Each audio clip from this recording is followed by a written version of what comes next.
Arteriogenesis and Angiogenesis, right? And my motivation from same time little to simulate some of facts and latest advance in the stem cell therapy, and the trials I have included in that, and along with that I have actually discussed the whole of my PPTs in all these following segments. So with clinical application, we do and we since it is indicated, those things also I've tried to assimilate. So I'll be running through the slides, sir, if you permit.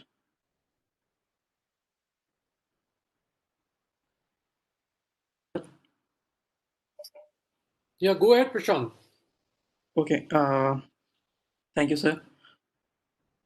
So I'll start with the introduction, sir. The traditional treatment for the peripheral arterial disease includes risk factor modifications, exercise programs, and medical therapy. As atherosclerosis progresses, more invasive interventions may be necessary, including endovascular therapies and surgical bypass. And patients with critical limb ischemia may not be candidates for surgical intervention because of severe medical morbidity and non-reconstructible vessels. And these patient populations may be candidate for biological treatment, including gene-based molecular and cell-based therapies designed to promote the healing and prevent amputation. So, what are the advances in the science? Basic science research has have developed these biologic therapies over the past 2 decades, and earlier they tried with this vascular endothelial growth factor and fibroblast growth factors, but they have found it to be a limited benefit.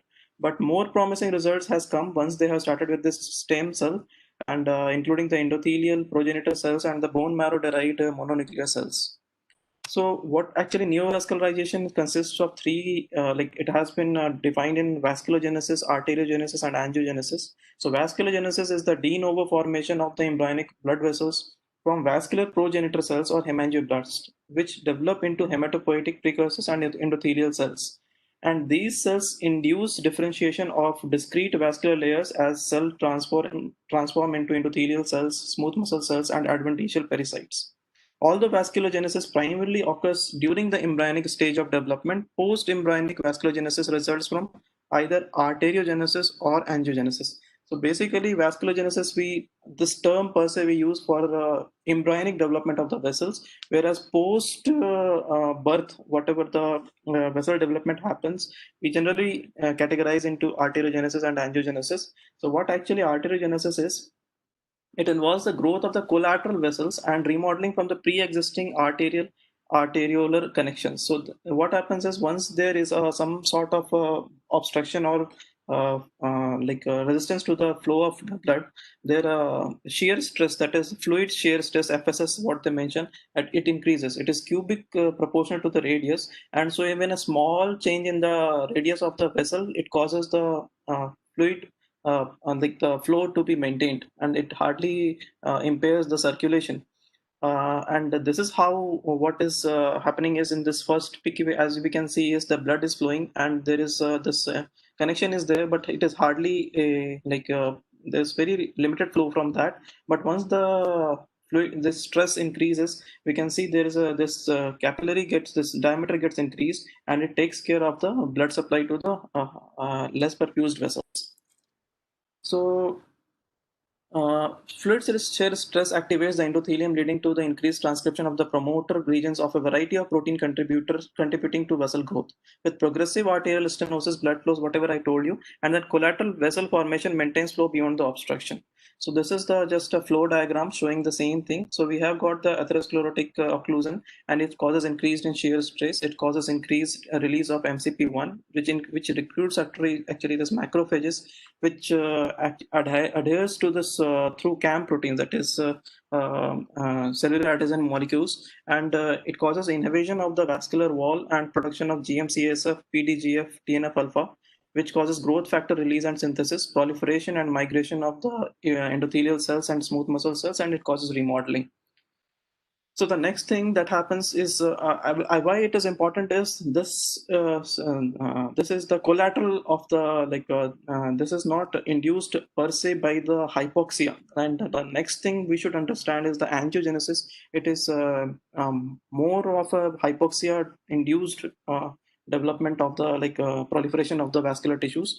So in this particular case, local ischemia induces this HIF, that is hypoxia-inducible factor 1, which results in increased production of VEGF, potent angiogenic factor. So what happens is VEGF induces endothelial cell proliferation and increases endothelial permeability. And there is a sequence of events that happens in which there is a release of proteases and enzymes. That is actually this matrix metalloproteinase is released, and it causes this proliferation of the endothelial cells. Here we can see it is endothelial proliferation is happening, and then there is a just first proliferation happens, then tube this lumen formation happens, and then finally this recruitment of pericytes. So what is recruitment of pericytes is whatever the endothelium has happened around it, those macrophages, they go and they form a pericyte, they transform into pericyte and they cover it. So it is actually like the outer coating of that newly formed vessels. So this is how this we get this angiogenesis. The same thing is whatever I told you. So although this increased flow provides greater delivery of oxygen and nutrient to ischemic tissue, it is often it is not sufficient to overcome major arterial obstruction. So this is what we should understand. This is particularly we can take care for this all this patients of Burgess disease and this thromboangiitis patients, and not for those atherosclerotic patients. And post-embryonic arteriogenesis and angiogenesis occurs over a continuum of vascular adaptation. So here I'll come in the further slides. There is a limitations that happen for this particular modality of treatment. So we have got the types, like we have got a sprouting angiogenesis, which actually requires a specialization of the cells, that is tip cells, which is actually a polar cells. What happens is it sends phylopodias, and it is less of proliferative, like it does not divide much, but it is more of extension of the cells. Then the next is a stalk cells, which is basically the proliferative tissues, and the phalanx, that is the senescent part of that cells. It provides the basement membrane cells. So regulation happens through this VEGF that induces actually sprouting, and the control, that is that regulates by notch signaling pathways that limits the tip migration, and it happens by VEGF-R1, and which is competitively inhibited by VEGF, like this competitive binding happens here. So next I told you as that this is not a solid structure has formed in which we need a lumen, and the lumen is formed by three mechanisms. We have got three proposed mechanism is there. One is there is intracellular penocytic vesicles and vacuoles form which fuse throughout the course of the newly formed structure. The second is the same as the previous one, but in this particular condition what happens is this there is an exocytosis of these vacuoles, and then in the adjoining layer of the endothelium they form the lumen after fusing. And the third is reorganization of the intracellular junctions mediated by VE cadherin, like all they align in a particular fashion so that the junctions become opposed to each other, and then the lumen forms. So these are the three proposed mechanisms we have got. Next is that is the sprouting angiogenesis I was talking about. Next is introsusceptive angiogenesis. In this particular, we have got three basic mechanisms. That is introsusceptive microvascular growth, as you can see in the first one. In this, actually, the vessels, because of the flow, they increase in diameter. The microvascular growth increases. The second one is arborization. In this particular condition, we can see that the few of the main branches, they have the greater flow and they take up the greater flow, and then there are some of the small branches that arborizes further. And the last one is the remodeling, and basically in this we can see that is pruning is happening in this particular condition. So now, in a nutshell, we have discussed these two words, angiogenesis and arteriogenesis. To brief up the both things, angiogenesis is also called as a capillary growth. It is activation and proliferation of the endothelial cells in ischemic tissues, basically sprouting of small endothelial tissues from capillary beds is in response to local hypoxia mediated by HIF, as I told, and VEGF, and no influx of non-tissue resident cells happens in this particular condition, and resulting capillaries are small in diameter, that is 10 to 20, so it cannot support for compensate for a largely occluded arteries. Whereas arteriogenesis is also called as a collateral growth. It is transformation of pre-existing collateral arterioles into functional collateral arteries. Increase in diameter of existing arteries happens, and increase initiated when there is shear stress, cam and monocyte, according to the proliferating arteries, and they provide the growth factors. Diameter may increase up to 20 times, and this is capable of compensating for loss of function of the occluded arteries. So these are the, I'll be just running through the slides. I cannot go because it will be very time taking. So these are the factors we should know, which actually leads to the transcription and growth factors, which influences arteriogenesis and angiogenesis. We have got HIF, EGR1, and then we have got the post-translational regulators are there. And this is the, we have got, what are the role, I have, this is just taken from this Rutherford only. So what is the role in the arteriogenesis and angiogenesis? And it is induced by, we can see HIF like hypoxia, and EGR1 by stress, shear stress and mechanical injuries. And uh, then here we can see the same slides are continuing for all the factors what we generally, why it is important again is these were the actually those factors were trialed to start, like once when they started for this molecular treatment and gene based treatment, where they loaded the adenovirus with the genes, and they tried to give this infusion of VEGF and injection of VEGF and all, and they try to find out how is the result. So this is, we should know that these all factors are were responsible. So we have got the hepatocyte growth factor they have tried with, we have tried with VEGF. I'll be coming in those also, some of the trials. So these are the same thing I'm continuing again. These are the 4 slides in which they have mentioned all about the factors that actually induces. Now, the next thing what we should know is cardiovascular risk factors associated with impaired arteriogenesis. Now, as I told you, with the patients, there is basically those atherosclerotic patients. We cannot use this much. Now, what are the reasons why we cannot use this? With diabetes mellitus, it is found that it retards vasculogenesis, and it causes attenuated response to mobilization of mononuclear cells induced by GM-CSF. Hypertension, it has got a variety of effects. Actually, it increases the shear stress, so actually it induces this neovascularization. Whereas angiotensin dependent, as we talk about, because this angiotensin levels are increased, it has got both. It has got the, via the regulation of the inflammatory mediators, that angiotensin, but that function, it actually causes a positive arteriogenesis, neovascularization. And whereas with the NADPH associated oxidative stress, it causes a negative arteriogenesis. Then comes to hypolipidemia. What it causes is it interferes with the VEGF, so the vasculogenesis is impaired definitely. And then tobacco, it impairs the EPCs and number, function, migration, and adherence. So the restriction of the patients, it was found in the studies also, those patients who are abstinent completely of this tobacco were found to be better responding to the this stem cell therapies or even the molecular therapies. Now the coming question is, what is the physiology of angiogenesis? Like whether effects are due to incorporation of stem cells into the wall of new vessels, or it is just they are a source of this cytokines and all. So these questions were answered by the studies which was done by Kinnard et al. And who cultured this human bone marrow derived stromal cells, and he found that it promotes arteriogenesis through paracrine mechanism basically. Similarly, this Hale et al. Also he studied, and he also found that they are actually a cytokine factories. Jane et al. They have studied, and they found that ischemia induces elevation of stem and progenitor cell active cytokines by this STIT1 and increase of thrombopoietin, and it causes progenitor active cytokines GM-CSF and erythropoietin. It releases STF1 CXCL2 from platelets, and this further causes the down course, it causes acceleration of revascularization of ischemic limbs. And he particularly termed this class of cells which leads to the neovascularization as hemangiocytes.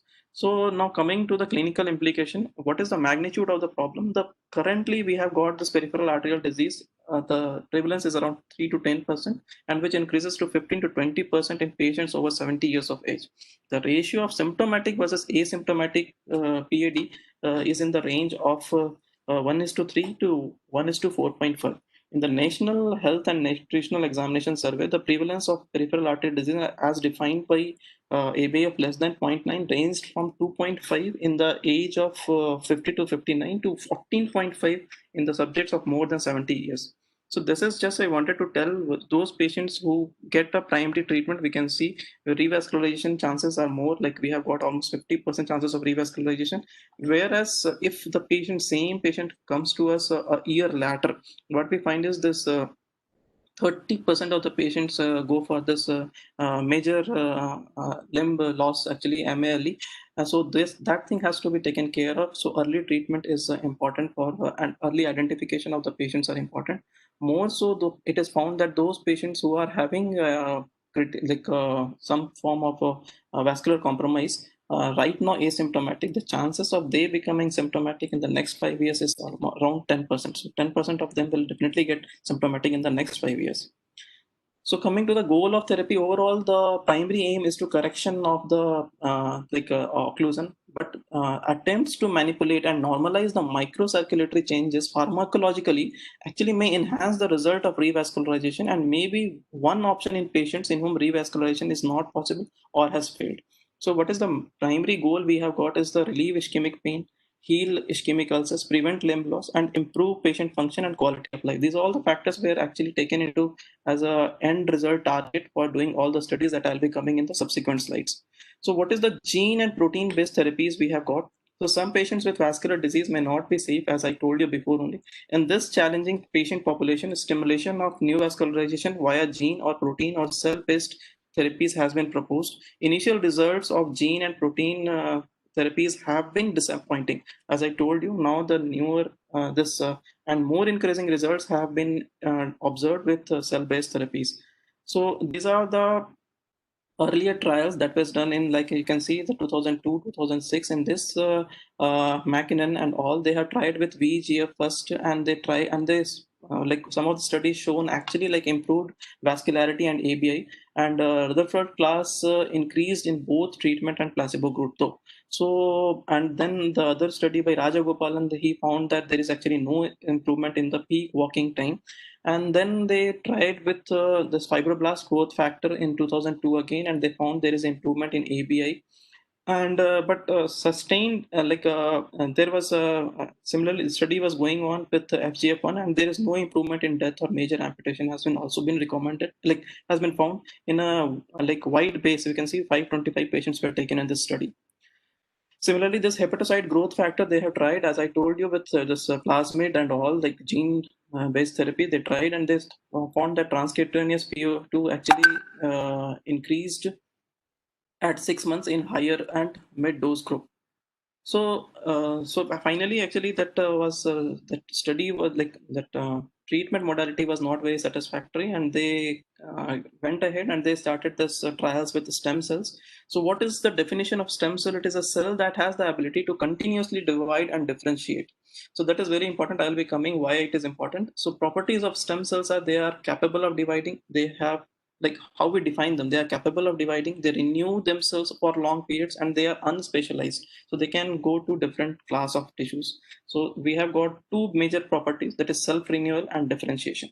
So why stem cells are have the competency to self renew indefinitely while maintaining the potential to differentiate and give rise to any mature cell type in the human body. The process of self renewal entails either symmetric division, creating two identical daughter cells endowed with stem cell properties, or asymmetric division, forming one stem cell and one progenitor cell with limited self renewal and early maturation.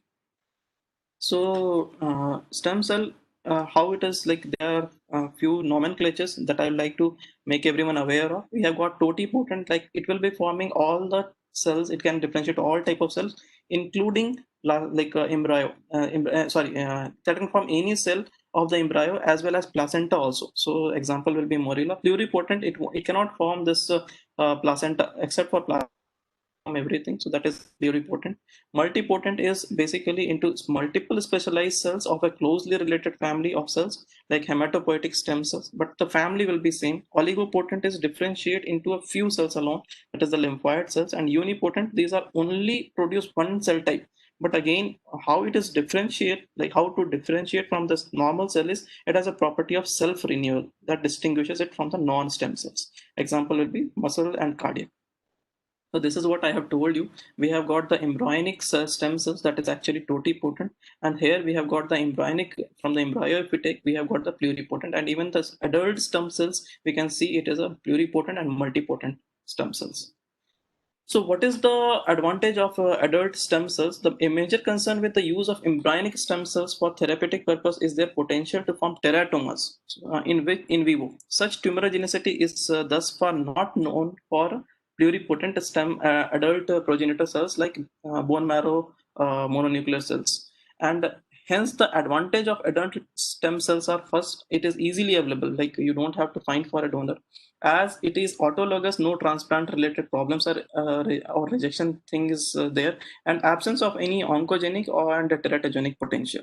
So this is what was seen is, it is assumed that bone marrow implantation into an ischemic limb could enhance angiogenesis by supplying endothelial progenitor cells and angiogenic cytokines or factors in higher concentration, thereby promoting effective tissue repair and regeneration. So in adults, the bone marrow is the reservoir for stem and progenitor cells that can repair damaged tissue through paracrine mechanism and or differentiation into appropriate tissue cells.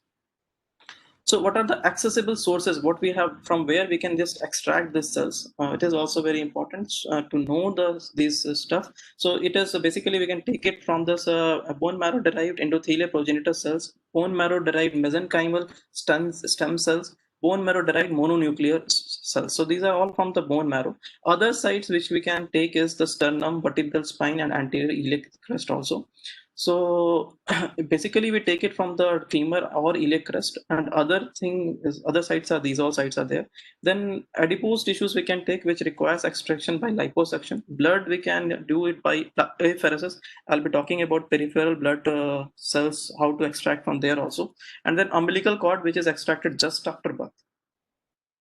So bone marrow derived EPCs and bone marrow derived hematopoietic progenitor cells may also differentiate to restore tissue vascularization after ischemic events, not only in limbs but also in retina and myocardium. So what is the commonly used stem cells in critical limb ischemia? What we use is unselected mononuclear cells harvested from the autologous bone marrow or from the peripheral blood, that is PB, after granulocyte colony stimulating factor stimulated mobilization. And then we have got, in addition, a variety of more homogeneous cell types are studied, including bone marrow, tissue repair monocytes, that is CD14 plus 45 plus, progenitor cells with high aldehyde dehydrogenase activity, and culture expanded mesenchymal stem cells from autologous or allogenic bone marrow. What are the routes we can actually we can give as intravenous, like intravascular, basically we can give intra-arterial, we can give intra muscular, or both. So which all patients need to be, like I told before also. So here we can see bone marrow cells from the critical ischemia patients with atherosclerosis demonstrates impaired function and reduced EPC numbers compared with critical limb ischemia in patients with Burgess disease. Thus, autologous cell therapy may be more favorable in CLI patients with Burgess disease than that were actually excluded from so many trials in the table, and that actually demonstrated that patient, and also it has been found that patients with high stage, like a major already tissue loss, for those patients it did not like have a much beneficiary effect. But whereas patients in stage 4 and 5, that is minor tissue loss, those patients were actually benefited with this modality. So autologous approaches may be more useful at earlier stages of the disease pathology, as I told Rutherford 4 or 5. So efficacy of stem cell therapy in patients with critical limb ischemia is in an effort to induce therapeutic angiogenesis and promote tissue regeneration in no option limb. Outcomes such as, like, what else the things were seen was a relief from like walking distance, wound healing, quality of life, and then this objective criteria were ankle brachial index, PCO2, and mean rest pain. So mobilization of the stem cells. So pathophysiologically, critical limb ischemia is a result of a systemic atherosclerosis induced macrovascular lesions, produce severe alteration of nutrients and blood flow within the microcirculation. Strategies have focused on restoring this balance in favor of tissue survival using stem cell therapy. and nitric oxide that has been shown to play a central role in bone marrow mobilization and release of epithelial progenitor cell and endothelial progenitor cell, and then cytokines such as GCSF, and growth factors such as VGFA have been shown to enhance the trafficking of hematopoietic stem cells from their bone marrow nick to a peripheral bloodstream. So now the thing is stem cell exhaustion. Why it is very important to be for us to understand is, but what happens is it is defined as an acceleration of the cellular aging and senescence in adult stem cells and is an emerging concept in preclinical studies associated with ischemic disease. Why? Because in these particular patients, actually, even if we go ahead with the stem cell therapy, it has been found to be of little use because they have found that may impact actually vascular regenerative process where oxidative stress, chronic inflammation, glucotoxicity, lipotoxicity culminate in progenitor cell dysfunction, including aberrant proliferation, differentiation, migration, mobilization, or signaling. So unfortunately for critical limb ischemia, patients with diabetic atherosclerotic comorbidities, chronic metabolic assault may culminate in a perfect storm, causing progenitor cell dysfunction that impacts downstream progeny. As a result, trials transplanting autologous cells to treat CLI may have transferred cells with compromised function. So those cells were actually, because I told this effect of lipids, effect of diabetes on the factors. So they will actually limit the results outcome of the intervention. So, what are the limitations? Like these all things till now we were discussing about. What are the limitations of this adult EPCs in their is their low number in the circulation? So why we are bothered is what we can do to enhance that numbers, because we have to harvest, we have to inject. So what are things we can do is, here we can see we have got the adjunctive strategies. What we can do is, here we can the growth factor and cytokine and drug, we actually culture it, then we can give a gene transduction, and then it is will be like gene transduced EPCs, or we can go ahead with just give it a growth factor and it will lead to a ex vivo expanded EPCs, or this is the from the peripheral blood we can do leukapheresis and that will be just purified EPCs, or we can be directly just taking it and it will be like non-purified EPCs. So these all things are there. This is the previous slide only. So applying the their low number. So applying autologous EPC therapy in clinical practice, certain technical improvement that may help to overcome the primary scarcity of the viable and functional EPC population should include local delivery of the EPCs, adjunctive strategies to promote bone marrow derived EPC mobilization, enrichment procedures, enhancement of EPCs by gene transduction, ex vivo expanded EPCs, and purified allogenic EPCs from the umbilical cord blood. So this is how it is actually done. The first slide shows this the bone marrow tapping. The second slide is actually showing what basically we take a total of 120 ml of this bone marrow. We mix it with this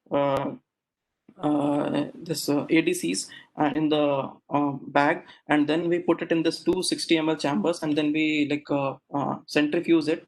Here we can see the centrifuge container with 3 layers in large separation chambers. From bottom to top there is red cells and granulocyte, and in small separation chamber we can see mononuclear cells at the bottom and platelet rich plasma on the top. So this is the whole diagram of the things how I have told you till now. So this is and then from this small chamber we actually take the sample for so what happens is, total of in each case 120 ml of bone marrow is harvested with, and this requires 2 container sets. A total amount of 20 ml of mononuclear cells or fractions can be obtained. So now little statistics, how like stats in the sense like what is the doses of the stem cells we are giving. So at around 100 to 800 ml of bone marrow blood as mean extraction volume is taken. Mononuclear fraction enriched by different separation technique. What we have got separation technique is either it can be Foucault density gradient system, or it can be blood centrifugation and plasmapheresis, or it can be bedside centrifugation system. So cell count, total number of bone marrow MNCs what we gave is 1.5 to 10 into 10 to the power 9 cells has are there, and the mean number of cells infused is around 3 to 0.5 to 2.8 into 10 to the power 9, and the CDC count is just 5 to 1.48 10 to the power 7. So that indicates actually 1.4% of the transplanted cells were CD34 cells alone. So what is the advantages of the bone marrow cell sources? Bone marrow is the better choice because withdrawal of, like, why I'm talking about bone marrow is we have got one other option that is called peripheral blood MNCs. So I'll talking two lines about the benefits of this bone marrow. So the thing is, withdrawal of bone marrow is fast. It is less than 10 minutes. We can draw 100 to 250 ml. Does not require any anesthesia like GA, and produces reproducible cell number every time. Whereas this peripheral blood requires an expensive GCSF injections over 5 consecutive days, and plasmapheresis has to go over several hours. So that is a cumbersome procedure and costly as well. So the next question that arises in our mind is which route is better, whether it is intramuscular or intra-arterial. So for what is the that guidelines has been laid is the intramuscular is performed into the gastrocnemius muscles because there the patient feels the most cramping pain. So performs into the gastrocnemius along the symmetric grid with a fixed number of injections, like 20 to 60 injections we give, and creation of cell depots with paracrine that I have told you before. It acts by a paracrine as was told by Helig and all.